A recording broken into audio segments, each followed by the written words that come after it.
ഹരിഹരൻ സാറൊക്കെ സ്റ്റേജിൽ ചില ഇംപ്രവൈസേഷൻസ് വരുത്താറാണ്. അതാണ് ശരിക്കുള്ള മനോധർമ്മം എന്ന് പറയുന്നത്. അപ്പോൾ പാടുന്നതാണ് മനോധർമ്മം. പക്ഷേ ആദ്യ കാലഘട്ടത്തിൽ ഹരീഷ് ശ്രീരാഗമൊക്കെ എടുത്ത് ചെയ്യുന്ന സമയത്ത് നേരത്തെ തന്നെ ഇത്തരത്തിൽ ഉള്ളൊരു ഇംപ്രവൈസേഷൻ നടത്തിയതിന് ശേഷം സ്റ്റേജിൽ കൊണ്ടുവന്നിട്ടത് പ്രസൻറ്റ് ചെയ്യായിരുന്നു ചെയ്തിരുന്നത്.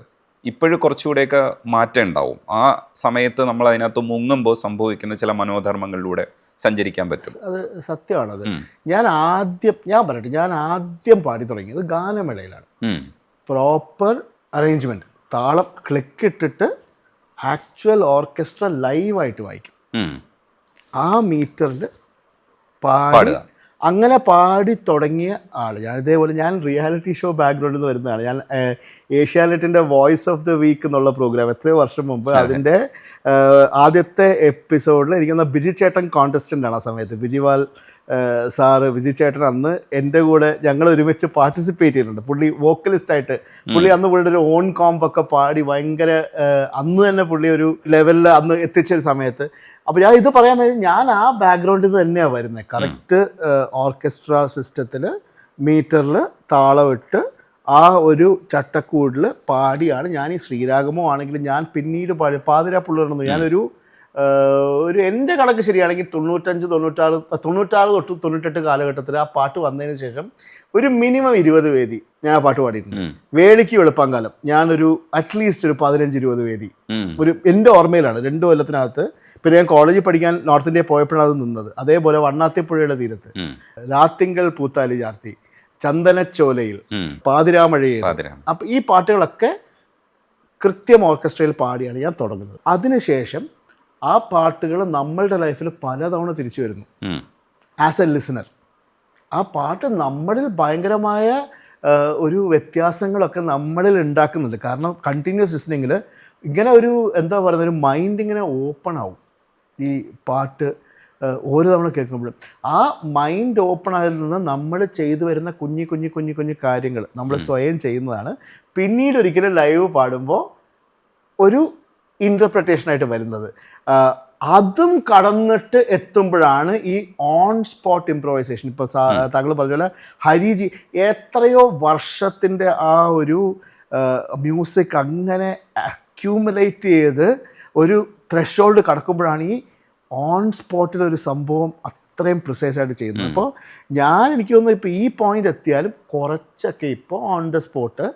മറ്റേത് നമ്മൾ അപ്പോഴും സ്ട്രക്ചറിൽ നിന്ന് അകത്തു നിന്ന് തന്നെയാണ് പ്രവർത്തിക്കുന്നത്. പക്ഷേ ഇത് ലിബറേറ്റിംഗ് ആണ്. നമ്മൾ ഈ പോയിന്റിൽ എത്തിക്കഴിഞ്ഞാൽ ഒരു പാട്ട് നമ്മളിൽ മാക്സിമം എത്തി നമ്മളിൽ നിറഞ്ഞ് നമ്മളെ പാട്ടിൻ്റെ ഒരു ഇന്നേറ്റ് ഭാഗമായി കഴിഞ്ഞ് എക്സ്പ്രസ് ചെയ്യുന്നതിന് ഒരു ഭയങ്കര ലിബറേറ്റഡ് ഫീലിംഗ് ആണ്. അതൊരു പെർഫോം ചെയ്യുന്ന പോലെ അല്ലാത്തത് നമുക്കൊരു എക്സ്പ്രഷൻ പോലെ അത് കിട്ടും. ഞാനിപ്പോൾ അനുഭവിക്കുന്നത് ആ സന്തോഷമാണ്. അപ്പോൾ ഞാൻ അതിനൊരു ഇംപ്രോവ് എന്ന് പോലും ഇപ്പം ഞാൻ അതിനെ ചിന്തിക്കുന്നില്ല.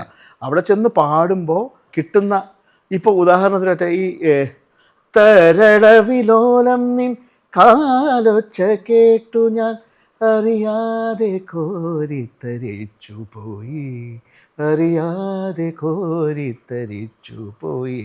ഇതൊരു 1000 തവണ കേട്ട് പെട്ടെന്ന് ഒരു ദിവസം നമുക്ക് ഈ ഹമീർ കല്യാണി, ശുദ്ധാരങ്ങളൊക്കെ ചെറിയൊരു ഫ്ലാറ്റൻഡ് ദൈവതം കർണാട്ടിക് പഠിച്ചവർക്ക്, അപ്പോൾ അറിയാതെ കോരിത്തരിച്ചു പോയി, അറിയാതെ കോരിത്തരിച്ചു പോയി, കോരിത്തരിക്കുകയല്ലേ ആ ചെറിയൊരു ആ ദൈവതം ഫ്ലാറ്റൻ ചെയ്യുമ്പോൾ കിട്ടുന്ന ഒരു നമുക്ക് തന്നെ എങ്ങനെ കിട്ടും.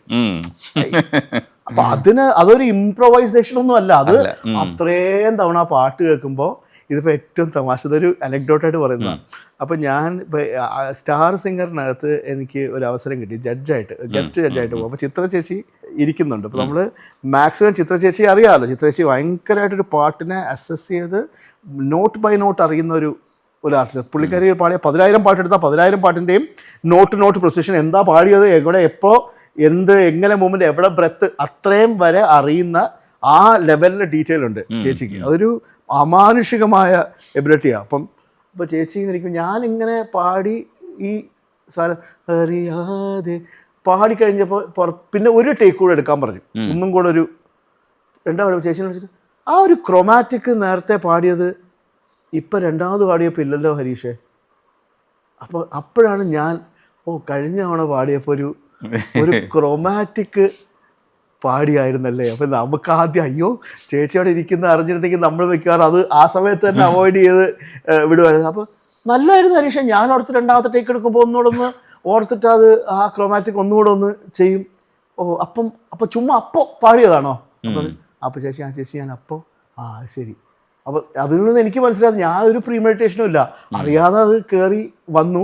സെക്കൻഡ് ടൈം പാടിയപ്പോൾ കോൺഷ്യസ് ആയി, അപ്പം അതില്ല. അപ്പം വേറെ കുറച്ചും കൂടെ മീറ്ററിലുള്ളൊരു സാധനമാണ് സെക്കൻഡ് പാടിയപ്പോൾ വന്നത്. ഇത് പറയാനുള്ള മെയിൻ കാരണം ഒന്നിനും ഒരു മുൻധാരണയൊന്നുമില്ല. അപ്പോൾ വരുന്നു, അത് കിട്ടുന്നു, കിട്ടിയത് ചിലപ്പോൾ ഓഡിയൻസിന് കിട്ടുന്നു, അവർ ഭയങ്കര ഹാപ്പി ആവുന്നു. അപ്പോൾ ആ ഇംപ്രൊവൈസേഷൻ വർക്ക് ചെയ്തു. ചിലപ്പോൾ പാടുന്നു, എനിക്ക് കിട്ടുന്നു, ഓഡിയൻസിന് കിട്ടുന്നില്ല. ചിലപ്പോൾ എനിക്കും കിട്ടുന്നില്ല, ഓഡിയൻസിന് കിട്ടുന്നില്ല. ഓൺ സ്പോട്ട് ഇംപ്രോവ്സ് ഇപ്പോൾ ഇത്രയും വർഷം കഴിഞ്ഞിട്ട് ഇപ്പം കുറച്ചൊക്കെ വരുന്നുണ്ട്, ചെയ്ത് എനിക്ക് മനസ്സന്തോഷം കിട്ടുന്ന പോലെ ചെയ്യാൻ പറ്റുന്നുണ്ട്. ഇത്രയും നേരം വെയിറ്റ് ചെയ്ത് രാത്തിങ്കൾ പൂത്താലി ചോദിക്കാൻ വേണ്ടിയിട്ടാണ് സത്യം പറഞ്ഞു കഴിഞ്ഞാൽ. രാത്തിങ്കൾ പൂത്താലി എത്ര കേട്ടാലും, ഹരീഷിനി എത്ര കാലം പാടുമെന്ന് പറഞ്ഞാലും, എത്ര പ്രാവശ്യം പാടിയാലും. ഞാനും പാടിയിട്ടുണ്ട് എത്ര തവണ. അതൊക്കെ ഇതൊന്നും നമ്മളങ്ങനെ ഒരു പാട്ട് എന്നുള്ള ഒരു പോയിന്റിൽ നിന്നൊക്കെ പുറത്തെത്തിയ പാട്ടുകളാണ്.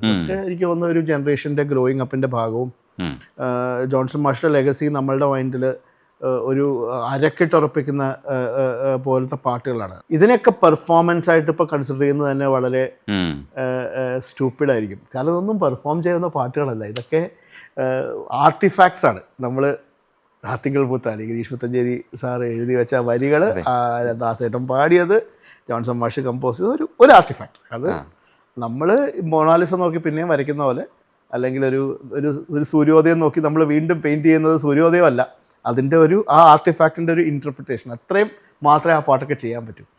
പാഴിരുൾ വീഴുമീ നാലു കെട്ടിൽ നിന്റെ പാദങ്ങൾ തൊട്ടപ്പോൾ പൗർണമിയായി, നോവുകൾ മാറാല മൂടും മനസ്സിൻ്റെ, നോവുകൾ മാറാല മൂടും മനസ്സിൻ്റെ മച്ചിലെ ശ്രീദേവിയായി, മംഗലപ്പാലയിൽ മലർക്കുടമായി, മണിനാഗക്കാവിലെ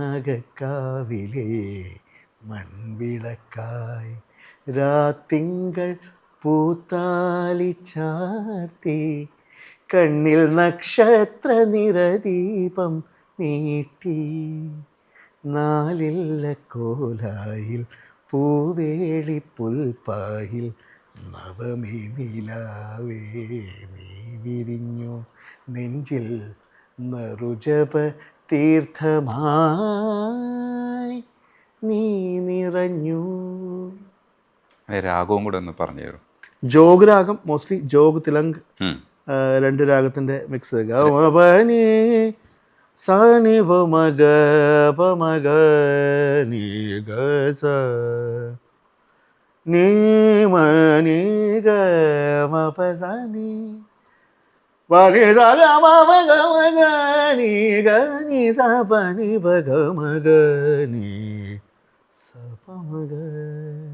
ഇത് എണ്ണിയാലടങ്ങാത്ത മലയാളം പാട്ടുകളുണ്ട്. ഈ പ്രമദവനം വീണ്ടും, വാർമുകിലെ വിണ്ണിലെ പൊയ്കയിൽ വന്നിറങ്ങിയ പൗർണമി, ഒരുപാട് പേരൊന്നും പറയാത്ത ഒരുപാട് മൂടൽ മഞ്ഞിന.